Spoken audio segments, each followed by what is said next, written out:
Heather Hurlitwin, and today we're going to talk about the pros and cons of virtual hearings. So, when courts started to move hearings online during the pandemic, I was very excited.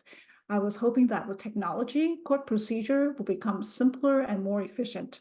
And also, I thought that the convenience of being able to attend court from home would save a lot of time and money.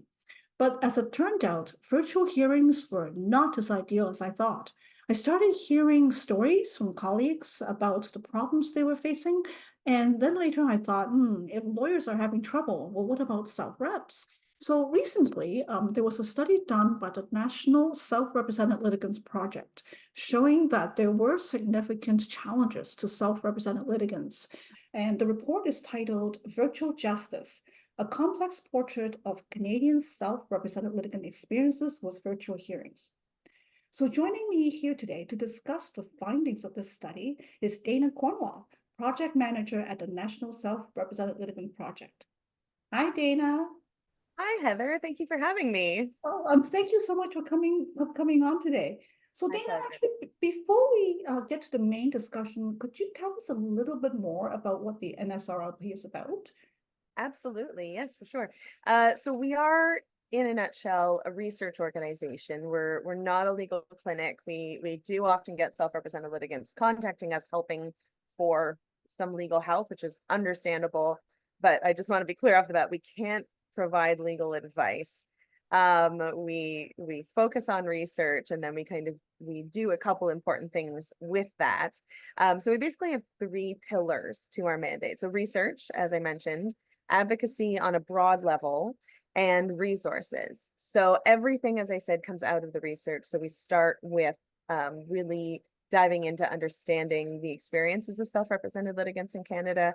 We have just an ongoing SRL intake form that we encourage any self-reps who contact us to fill out so that we know a little bit more about them and their experience. And then we take that data, and every year and a half to 2 years or so, we put out what we call an intake report to kind of update on the experiences of self-reps over the years. And we've got quite a few of those out at this point. But we also use that research in other ways as kind of a springboard into other research projects. When we start hearing self-rep about specific issues that are coming up for them, then we take that and perhaps do a deeper dive into that issue, which is actually how we ended up with this project. But we also use that data to advocate on a broad level for system change that will hopefully helpfully impact the experiences of self-reps. So we try to push for change within the system. We try to speak to judges. We try to speak to lawyers, to governments, to court workers, to anybody who can move the needle a little bit on access to justice in that way. And then finally, and in some ways kind of most vitally, we provide resources. So as I say, we can't do legal advice. We're just not even big enough. There's only three of us really that are full-time employees here, and we're not insured to offer legal advice. But we can provide legal information, and we do that via a series of primers that we're very proud of, that we've spent a lot of time putting together, and we have quite a good list at this point of primers on a whole range of topics, things from the basics of going to court and literally knowing when to stand, how to address the judge, when do you speak, all of those kinds of etiquette things, to more specific primers on things like how to approach settlement, what are the different types of settlement processes, how can you effectively prepare for mediation or settlement negotiations, all those kinds of things. So I would encourage any self-reps to go and check those resources out, and we're happy for them to be shared freely and widely as much as possible. And we have a few other kind of important practical resources out there, but I would encourage anyone to go to our website and check those out. So that's kind of in a nutshell our main focuses for the organization. I can't believe that you said you just have three people on staff because that is a lot of work that is done, that's being done, and that was done. And before I go, I just want to give a shout out to the founder, I guess, of this project, which is Professor Julie McFarland. Yes, the wonderful Julie McFarland, who Yes, sits on our board of directors. great. And Yes, yes. yes, without Julie, the NSRLP certainly would not exist. She launched it from her kitchen table in That's 2013 after incredible. having done an original study, the first study ever in Canada on Yeah. self-represented litigants, and asking them their experiences. And so she really, with kind of tape and spit, put this organization together. And yeah, we're very grateful to her and grateful that she still is working with us on our board. But we now have a wonderful new executive director, Jennifer Leach, who That's right. took off Yes. the table herself and has been Excellent. just a great new leader for the organization. Right. And I believe is she the one of the main authors for this project that we're going to talk about today?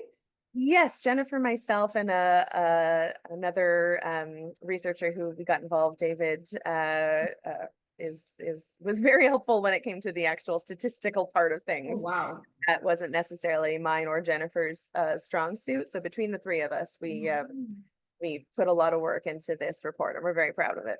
Oh, well, so on that note, let's jump right in to talk about the Sure. findings of this report. So I'm going to just kind of let you take the lead on this one. How about you give us like an overview of the paper. I'm so academic. Sure.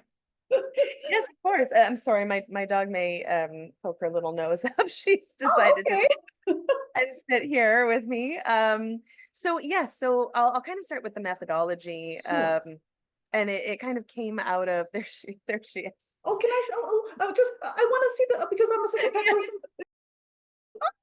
This is Oh, Elsie. so cute. She's a sweetheart. Oh, okay, so I'll let you go ahead then now. Sure. Thanks, Heather. Right. So to just get into the I guess the background behind this, as I mentioned, a lot of our Yes. more in-depth research projects come from the data that we gather, both more formally through the intake reports and informally, because as I say, we hear a lot from self-represented litigants Yeah. who email us, daily, really, about their experiences. Yeah. And like you, I found it very interesting that you mentioned off the top that when the pandemic started and courts immediately started moving online, I also, and I think all of us at the Yeah. project at the time, were thinking the same thing, like, oh, this is great. Finally, the Great. courts can into the 21st Right. century. Like, this is Yes. great for access to justice. And then it was interesting because, without too much time passing, we did start hearing from self reps, many of whom, excuse me, many of whom did have good experiences and were Mhm. glad to see that this was now a reality and an option for them to appear virtually. But we were also hearing from self reps who were experiencing not so great experiences with virtual hearings and bringing up issues that we were kind of going like, oh, that's a very good point in terms of kind of Uh-huh. access, familiarity, all of these things. So we started thinking immediately, somebody ought to, we should be doing a deeper, more formal look into this and really kind of trying to understand more deeply what the experiences of self reps are when it comes to virtual hearings. So a couple of years, of course, went by, the pandemic went on, all of these things. Mhm. We ended up applying to the McLaughlin Fund, hoping that they would give us a little bit of money to pursue this research, and they did. We're very grateful to them. So we got that funding, and then we dove in. We started, of course, with the lit review and found, as we suspected, there's not a whole lot out there currently on virtual hearings, which I mean, it makes sense because it hasn't been around that long, That's so right. kind of unsurprising. But there is some body of research beginning, of course, in the area. But we were seeing, again, as we expected, there wasn't a lot focusing on the user experience, much less on the experience of self-represented litigants. There were a couple of studies we found, which were great, but there's not much out there. So that, kind of spurred us on to think, okay, this is important. And kind of what tended to be out there did tend to be more from the perspective of lawyers, judges, Mhm. kind of other legal professionals Mhm. rather than the users themselves. So our methodology kind of revolved around a survey and focus groups. And the survey was kind of the biggest element of that. So we developed a survey tool that we hoped wasn't too long and yet hopefully in depth enough to gather some nuanced information. We asked a whole bunch of questions. And if you read the study, you'll see at the end we have provided the questions in an appendix.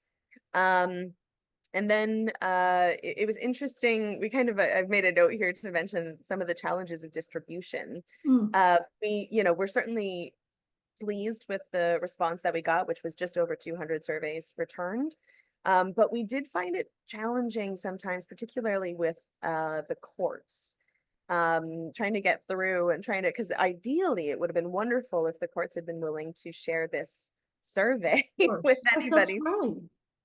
Yeah, that would have been extremely helpful, but it's just hard to kind of get through to the courts to begin with. And then Absolutely. we were a little surprised sometimes at some of the resistance that we met. And I should say Oh, that was wow. not across the board. We had a couple of provinces, Nova Scotia, and I'm so sorry, I'm blanking on the other one, but it is in the report Right. that said, "Oh yeah, no problem. Oh, We'll wow. gladly share the survey." And they did that in a couple of ways. We were really grateful for Mm. that. So in the end, as I say, we got about 200 surveys back, most of those in English, a handful French. Again, that's a tough market to crack, but we got Yeah. a few. Wow. Um, and then, as I say, we did a few focus groups because we were hoping to kind of get a little bit more in-depth kind of conversation about some of the issues. And those were really helpful conversations.